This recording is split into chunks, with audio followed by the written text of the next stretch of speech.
So hello and welcome to session 21 of Talking Asperger's with Andrew. And today I'm going to talk about one of the key skills that people who have Asperger's possess. And there's one that I can specifically relate to, and that is organizational skills. As a child growing up, I would have all my books, excuse me, I'd have all my books and my CDs, or before CDs, hang on, my cassettes and my records all lined up exactly how I wanted them. I know exactly where everything was. School books and novels and things like that, they'd all be lined up. And I would know if I went into my room, whether someone had been in and borrowed a book or borrowed a cassette tape and moved something, but just by looking from the door, scanning the room, that someone had been in and moved something, because everything had to be logically ordered and exactly where I wanted it. And this has put me in good stead for when I worked, when I was a geologist. One of the benefits of that was some of the projects I worked on were actually quite large projects, particularly motorway jobs. They would be 13, 14 kilometer long motorways, which are quite a significant project to get your teeth into. And one of the results of that was there would quite often be a lot of previous studies that had been done for either part of the route or some of the route that you had worked on. And so you would have an absolute plethora, a bundle of information in box files, excuse me, in box files from previous studies, and you had to summarize it all and find out what it all was. Otherwise, you just had a stack of 12 box files sitting by your desk, which was creating a problem for other people moving around the office, and didn't look particularly pleasant having all there. So one of the things that I would do is, when we were given, right, the job's got the go ahead, this is all the previous information, go find out what it is, what it's in it, whether we can use it, how relevant it is. And that was an absolute joy to me, being given all of this stuff, to go through it all and find out what we had, whether it was historical information like maps and borehole records, whether there was factual stuff, whether there was interpretation, whether there were drawings, whether it was test results. A whole gambit of information would be there in all these reports. And I got the job of sorting it all out and fathoming out what it all was, which was great, because then I understood the job better, because I knew what we had, I knew what was missing, I knew what we needed to go ahead and look at and design and procure.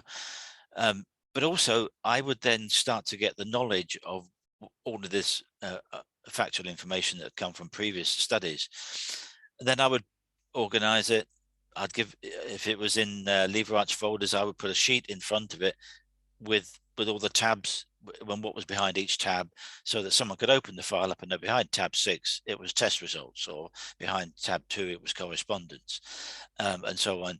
And then I would put them in storage on the bookshelves behind me, or if it wasn't going to be particularly relevant, we had a secure safe which we could put archive information in.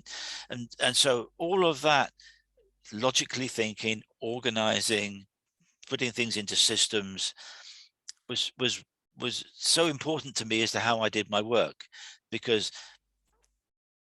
what could happen is your boss could come in, or another colleague from another department, because on these big roads jobs you would have colleagues from the drainage team, you'd have civil engineers, you'd have structural engineers, planners, that could be all sorts of people in different departments, and they might come down and say, I need to have a look at something.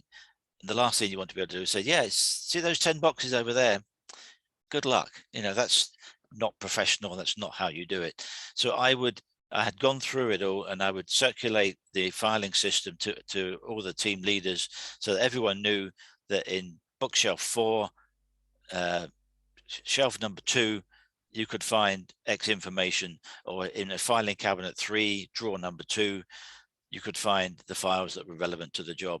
And that put things into place, it put them into context, it made sure that if I wasn't there, someone could look at my system, which I always left on my desk. They could look at that and say, oh, that's what I need, and that's where it is, rather than, Andrew's not here, oh my God, the world's going to end because I can't find what I'm looking for. And it was great, it was fantastic, because it sorted everything out. And I enjoyed that. I enjoyed the challenge of it, but it also got me deeply knowledgeable about the project that we were working on, so that I had a greater handle on what it was, where it was, what it meant, and what was missing, so that we could go ahead and find out what was missing, and then we could go ahead and procure that work as a contract with contractors. So all of that was stored in my head, but it was also stored in filing systems. And when I'm briefing people on things, I would always have checklists. I would make a list of points I wanted to, like an agenda, but even with an agenda, I would have a checklist of points I wanted to go through. I would, in the days before we had computers at work, this was all handwritten checklists, but it worked because it was a system. It was familiar. Other people got to understand how I worked my systems. They would, and it was sometimes it would rub off on them, and they would implement the same sort of system that I put for this project on other projects that they had. And so it had a dribble-on effect throughout the rest of the teams, that everyone started to be logical and consistent and in how we organized and filed data.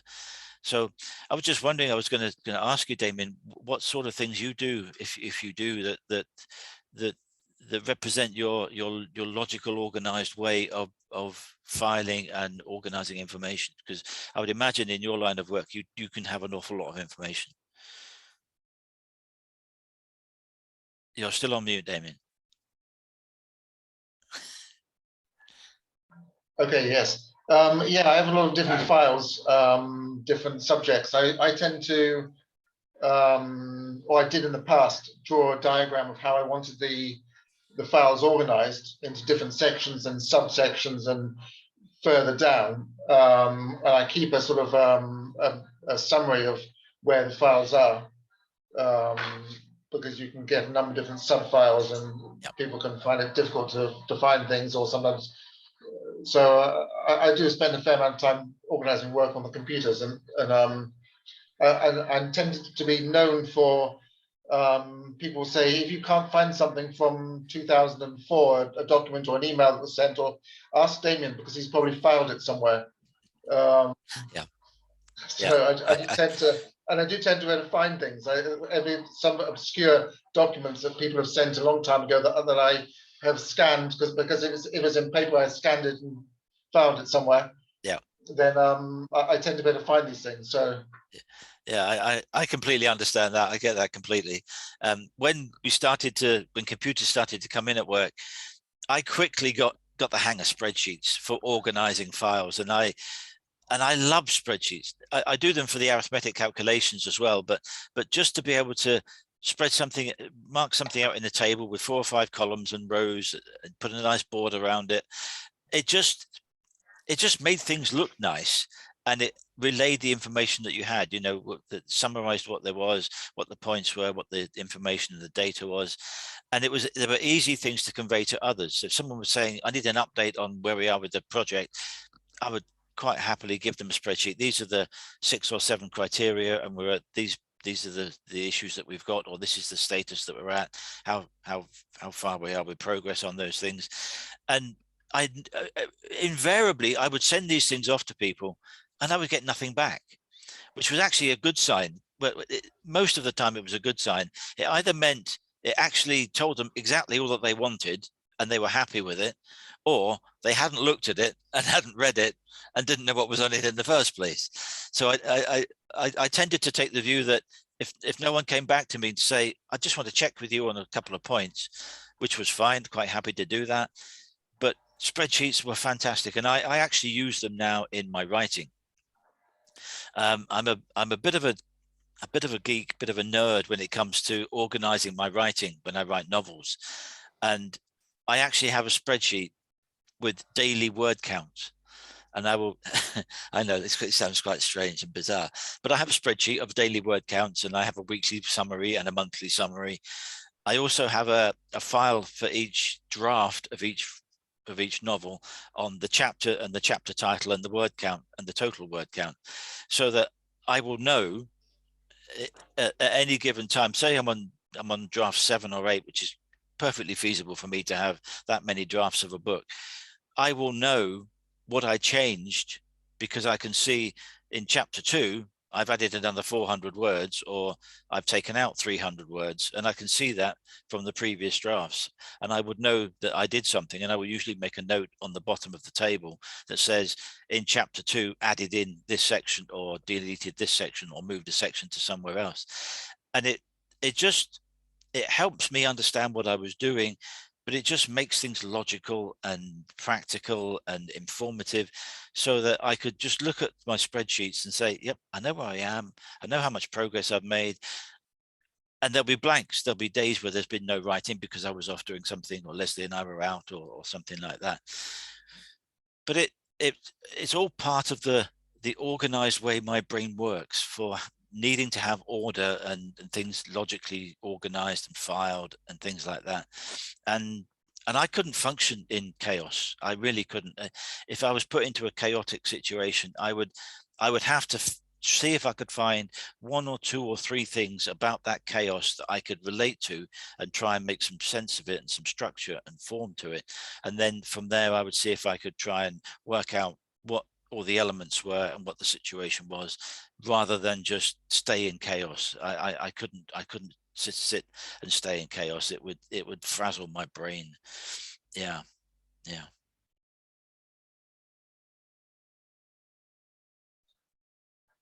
So spreadsheets are wonderful things. I use them a lot. For all sorts of things. I'm actually working on one at the moment. I'm doing some research for a couple of talks that I'm doing in the next few weeks. And so I spent yesterday doing a lot of research around the topic, and I've got I've got about 20 print-offs of information.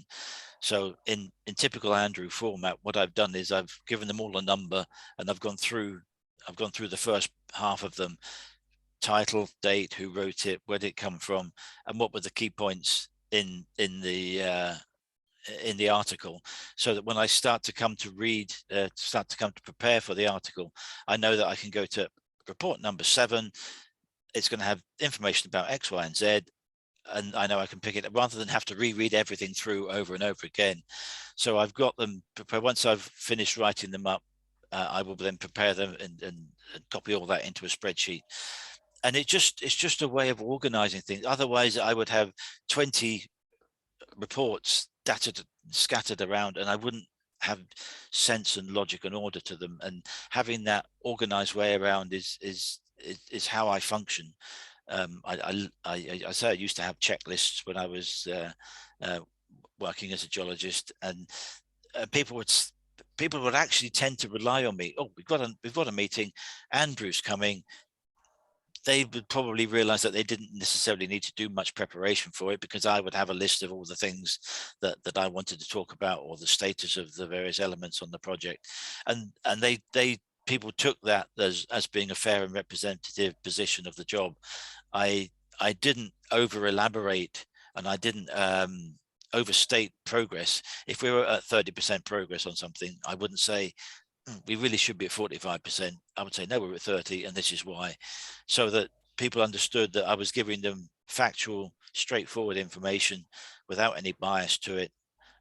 And that's how we worked. I remember when I left one company that I'd been working for about 3 years, I had a spreadsheet of outstanding items that I'd been keeping up to date throughout the project, and gradually things were dropping off them. And every time something dropped off, I did another revision. So it would be on revision 12 or revision 13. But when I left, all I had to do was copy the spreadsheet, print it off, leave it on the system in the project file on the computer system, and just sit down with my boss and say, these are the outstanding items. Talk it through with him, so that he didn't have to go running around knowing whether something was complete or something was not complete. It was all there.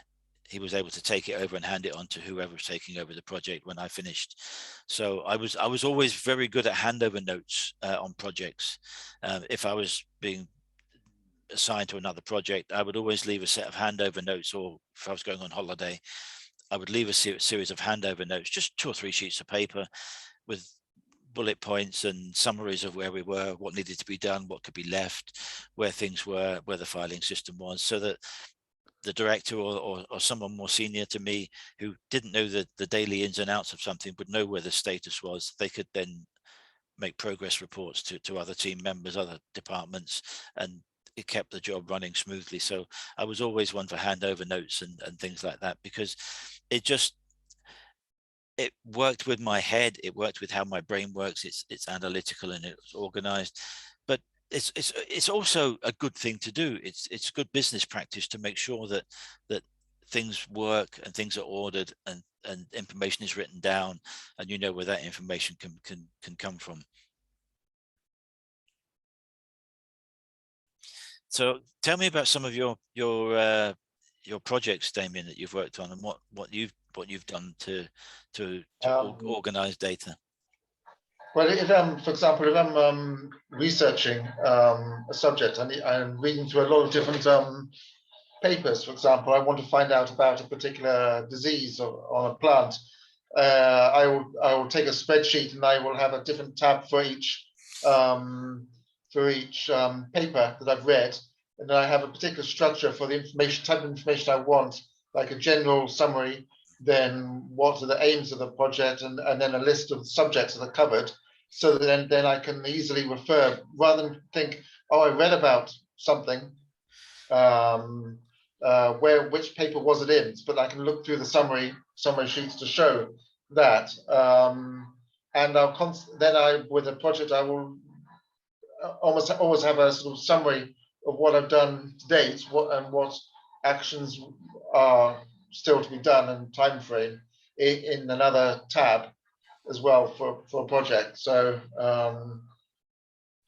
for instance, I'm starting a new project now. I had a meeting with some people yesterday, and so I started listing different areas, different subjects, like for example the lab who's offered to do some work for me, or I can use the lab, and then the contacts I have, what subjects are they going to be able to cover against what subjects I want to cover, who's going to pay for it, and what subjects that they're interested in.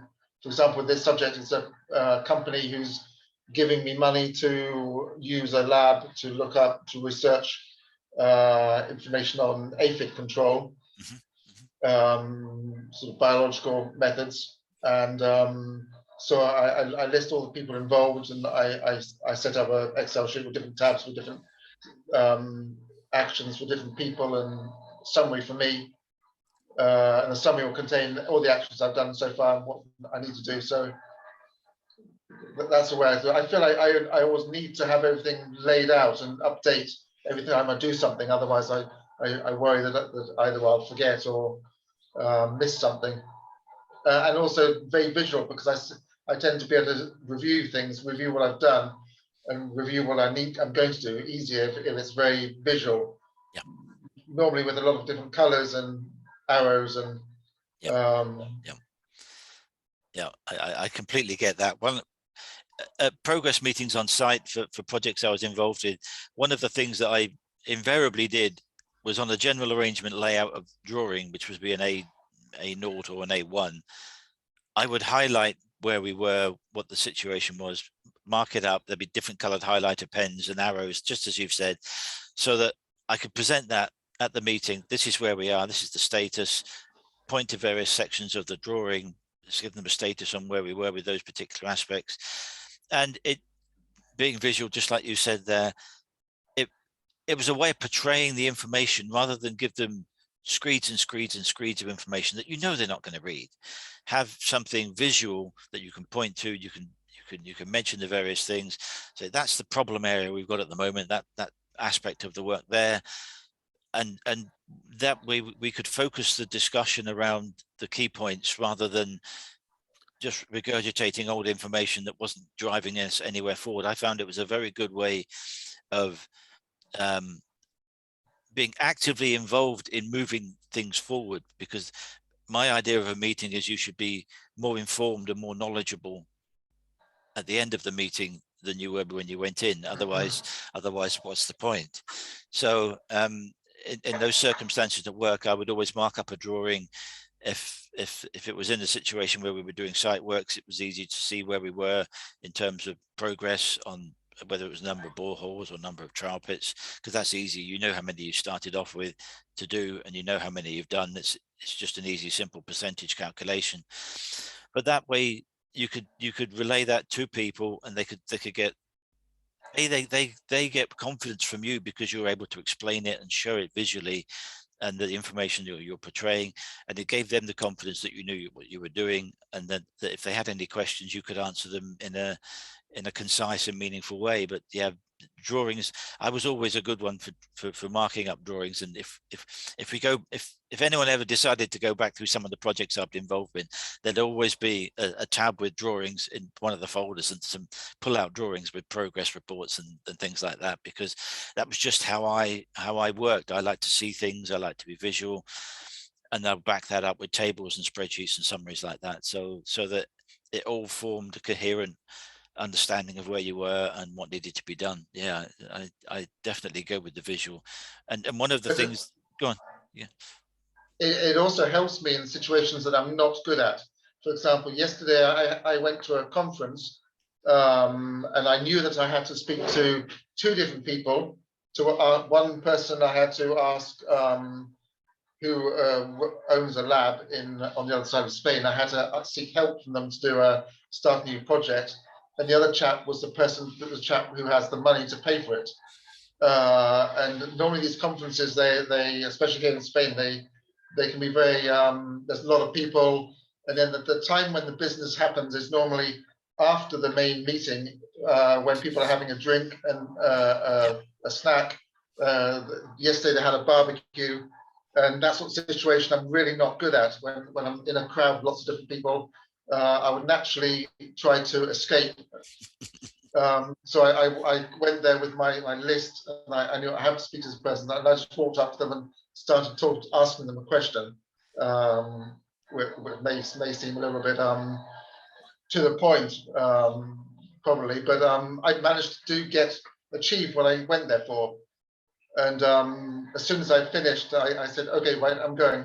And I didn't stay for the main sort of barbecue. I think they're quite surprised that I didn't stay for the food. But I find that sort of thing really difficult. But I knew I had to achieve something, and I did. So Yeah, I completely understand that. Those sorts of social situations I struggle with enormously, even with people I know. And just as you say, you've got to have. I'm not an idle chit chat type of person. If we're going to have a conversation, let's have a meaningful conversation about something that you want to get some objectives resolved and design information or move something forward.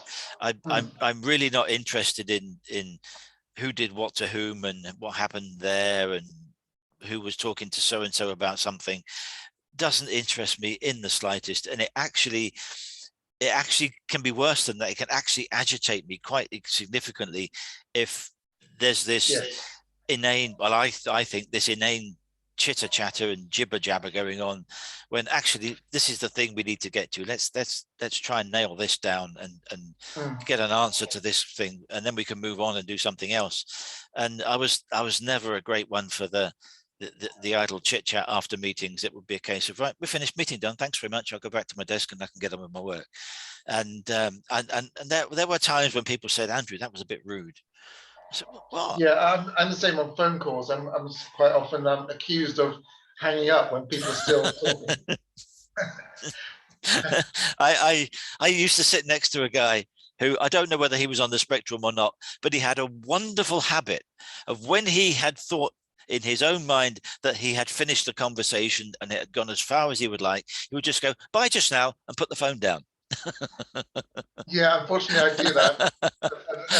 And I hear people shout from the other side of the office saying, they were still talking, do you know? I know, I understand that, but it was the way he did it. He did it with such aplomb. It was bye just now, dunk, the phone goes down, and you think, has the person on the other end, has he really ended the conversation as well? But he was just, it was one of those people. I've got 3 things to talk to you about. I've talked to you about those 3 things. Nothing else. Thanks very much. Let me get on with my work. And I completely relate to that. I wasn't one for idle chit chat. And I would shy away from that, which which didn't endear me to some of my colleagues from time to time, because I never realized until way too late that in some of those little chit-chatty things that were happening, that was where the decisions about who got promoted and who didn't get promoted and who was going to get a better pay But that's the rise. And problem. that That's the problem. and that sort of internal office politics was something I just didn't compute with me. I wasn't interested in it. If you've given me a job to do, I will do that job to my best of my ability. If I'm uncertain, I will come and ask you a question about it. Or if you're unapproachable because you're in a meeting or something, I'll send you an email. And then when you come back, we'll have a conversation about it. That's how I was, and that's how I worked. And this sort of extended 10 or 15-minute chit chat over your afternoon cup of tea about this, that, and the other was just not for me. No, I'd just be back at my desk getting on with my work. It just didn't compute with me. No, and yeah, to my detriment sometimes. I can think of 2 or 3 occasions where it was to my detriment, but there you go. People are funny, strange things, and I still struggle with them sometimes. But yeah, walking into a room, especially if you're walking into a room of people and they're all having conversations, I don't know what to do, because I was always brought up that interrupting people was rude, and my parents were very strict on Yes. that. Very strict on that. Don't be rude, and they would be, don't be rude. Even as a young child, don't interrupt people, it's rude. So if I'm walking into a networking event before COVID, if I'm walking into a network event and there's 30 people and they're in groups of 2 and 3, so there's like 12 or 13 conversations going on, what do I do? Do I go manfully up to a group of people and say, hi, I'm Andrew, how are we doing today? Or do I hang back and listen to see if there's something that sounds of interest to me and try and sidle my way over to try and get part of the conversation? I really don't know what the etiquette is for it, and other people just say just go up and introduce yourself and start talking. I find that rude, and I do Yeah. struggle. I do struggle Yeah. with that. I do struggle with that. Yeah. Yeah, I do too, as well. The sort of the beginning when you're waiting to go into a conference, or at the end when people are milling around and chatting, or during the coffee break. Yes. Yeah. Yes. Coffee break was where people would meet and mingle and they'd stand up. I would quite often be sitting back at where I was at the meeting, looking through my notes or something, because no one was paying any attention to me and I wasn't particularly paying any attention to them. But they would be in little groups of 2 or 3 or huddle, having little conversations, and I didn't know what to do. Do I stand there and look like a spare one at a wedding in the corner, or what do I do? And I never really knew what to do, unless someone came up and asked me something, and then I was fine because it would be about the project and I could Yeah. talk to them in an informed way. But when they're having their little conversations, I didn't know what to do. What do I do? Do I go and sit back down where I was and look through my notes, or do I stand there and say look like a spare one at a wedding, which I'm sure I did from time to time and was noted. It's handy having a mobile because you can pretend to be doing something. Yeah. Looking at your messages, which Unfortunately, back in those days, we didn't have mobile phones or computers when I first started working. So I didn't even have there's something on my phone I can be doing. I didn't have that excuse. It was a case of I've got nothing to do. It's coffee break time. What do I do? Sometimes someone would take pity on me and come and talk to me about something, but I could tell it was that awkward 15 minutes at a coffee break, or if you're having a buffet lunch in a all day meeting, or someone's doing a workshop and you're having a buffet lunch. What do you do? Do you go and do what you're supposed to do, which is go and have some sausage rolls and some sandwiches, and then you go sit back? But they're not. Other people aren't sitting back down again. They're standing there talking to each other, and I never got the etiquette of that at all. Really didn't. it's easier when you're on tables because you're with a group, and it's easier to start a conversation. But when everyone's milling around in a hall with a buffet around you, it's it is complicated thing. What do I say to someone? How do I approach, or do I stand in the corner? Yeah, yeah. Or That was usually um, me. That was usually me standing in the corner. Yeah. yes, unless I can pinpoint someone who I can say I can go and speak to them about what I'm doing, or the main subject of the event, I can go and ask them Yes. a question, and it's okay. Yeah. Yeah. For Yeah. a certain period of time. Yeah. When that conversation's finished, then it's like, okay, I'm going. Yeah. I agree with you. If there was something I wanted to speak to someone, or I think I could speak to someone about what we were doing, I would go over and have a conversation with them. But you're right. What do you do? What do you do then when you finish the conversation, or you've got the information that you require? Do you stand there and ask him, how's your wife and kids? I don't know. I didn't know.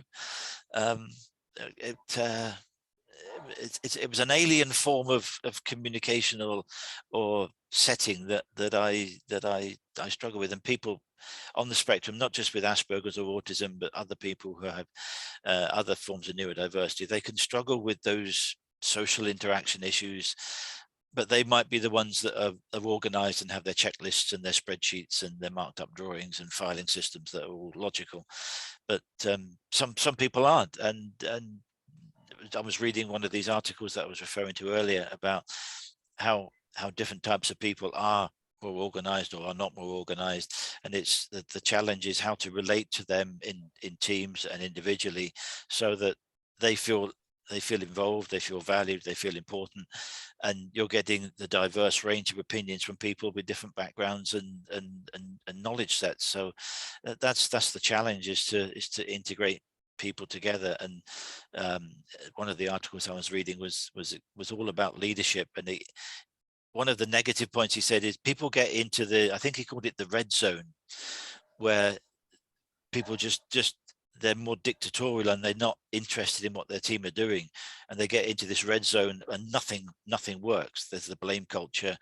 Things don't work because you're not communicating, you're not engaging with all of your team members, and it's really important that people on the spectrum are given the opportunity to say what they want to say, because they'll have a different perspective on something. They may come up with a new way of looking at something which could solve a long-standing problem, but it's having the confidence to speak up, which is something that can be a problem. I used Yeah. to be sometimes quite quiet. I found that I was one of two things. I was quite quiet, getting on with what I was doing, because that's what I wanted to do. I wanted to do my job and not interested in the idle chit chat. But the other side of it was when someone would ask me something about the project or about something that I was really interested in, then I could go on and on for quite a long time without realizing that I was hogging the conversation. And people would say to me, "You were too loud." Hey, you were telling me a week ago that I was too quiet and didn't say very much. Now I'm too loud. And I never really got the finer points of how that all fitted together in groups and conversations. Because I think it's groups where I can have more difficulty, because if I'm running a project myself and I can organize and I can see the summaries and I can plan it very visually, I tend to do well. But sometimes in group, when you're working with a group and they're not necessarily organized in that way, unless there's someone who is providing clear leadership Yeah, to that group, I can get lost as to what I'm supposed to do, or where we are, or what the yeah, next step is. So I think yeah. the people on the spectrum who having good leadership is very important, It is. and clear leadership. So because so I completely agree. I mean, I have no problem with someone I'm working for sending emails saying we need to do this, and you're to do this, someone else is to do that, because everyone then knows what they're doing, what their responsibilities are, what they're doing, who they're reporting to. It's when you get vague emails that says we need to do these things, but it then doesn't identify who's to do what task. You're not sure whether he sent you the email or you're copied into it, whether you're supposed to act on it, whether someone else is acting on it. And that's where things can fall through the gaps. That's where things get missed. Things lost, there's lack of joined up thinking. These can lead to problems, and it's all down to the fundamental initial point of communication that has to be clear and concise and precise. And the number of times I've worked when I was working as a geologist where did not get clear, concise and precise information that drove me nuts, And then the problem with them is if I've got vague information, vague instructions, it's difficult for me to then do that, because am I interpreting it in one way or interpreting it in another way? So when I then give them it back, they go, oh, that's not what I wanted. Well, you didn't make clear what you wanted. Well, you should have clarified it with me. Well, you sent me, and you get into this circular argument, and they get very defensive because you're criticizing their leadership style, their management style, and all you really needed was proper guidance. And some people, sometimes the managers that I work for didn't know what they wanted until you gave them something, and then when they saw that, they realized that wasn't it. And you've spent all that time and all that effort on doing something which wasn't what they wanted, but they weren't clear in what they wanted in the first place. And that poor communication can lead to a lot of problems in projects when you're dealing with reasonably large sums of money and responsibility and getting things right. It has to be done properly. And when you don't get that leadership, that's where things can break down. I completely agree with you there, Damien. Yeah. You mentioning being visual. When I'm starting a new book, I will mind map. I will get a sheet of paper or a card, or get a big piece of card, and I will just mind map. There'll be areas or zones, beginning of the story, middle of the story, end of the story, character, plot, things that are happening, and I will just draw it, just write it out, draw it out, and then see where the threads come from, see what can relate to other parts of the story, and it then starts to train my creative brain into organizing that into an opening, a start, a conflict point, and then so on. And so the visual representation of how I write is really important for how I do that process. Yeah, it's I either have to imagine it or I have to see it on paper to be able to understand what's going on. Yeah.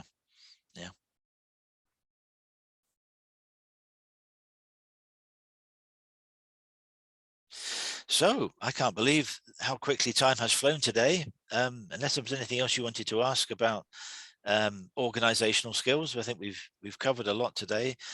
Then yes, good. Is there any topics that you would like me to consider for coming up in the future, Damien? I'll have a think. Yeah. I'll have a think. I'll pop you a message. Okay, thank you. It's great. So if there's nothing else, I'm going to say effective communication and organization of what you do is really important, because if you organize and you make lists and you make spreadsheets and you have consistency of thought, your brain will get used to it, you will get logical, and things will work in a logical sequence, and projects will be done correctly in the right way. So organizing your thoughts with lists and spreadsheets and checklists is really important. Same as having a visual representation for those who are visual of what is required. So, and that's where people who are on the spectrum, have Asperger syndrome, have particular skills in, and it can be a very valuable asset to teams and projects. So on that note, I'm going to close the recording.